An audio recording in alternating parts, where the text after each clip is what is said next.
Nuovo concorso per le assunzioni all'ARS. I posti in palio sono 23 e la qualifica è quella di assistente parlamentare, la più bassa fra quelle dell'Assemblea, ma che garantisce comunque uno stipendio base di 1.500 euro netti al mese.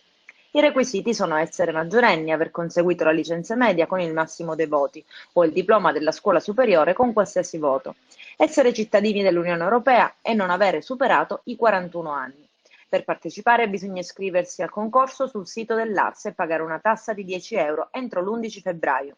La selezione si terrà con una prova preselettiva, 3 test scritti e un orale. La preselezione permetterà di scremare l'elenco dei partecipanti fino a 400 candidati. Chi supera questa fase dovrà affrontare un test di storia di diritto costituzionale, uno sul pronto soccorso e sulla sicurezza sul lavoro e un'ultima prova ancora, una volta sull'inglese.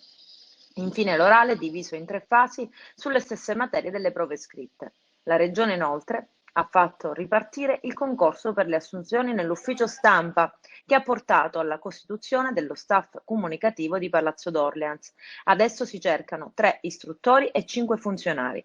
Tra i requisiti c'è l'iscrizione all'elenco professionisti dell'Ordine dei giornalisti da almeno 10 anni. Le domande da trasmettere via posta elettronica certificata vanno inviate, anche in questo caso, entro l'11 febbraio.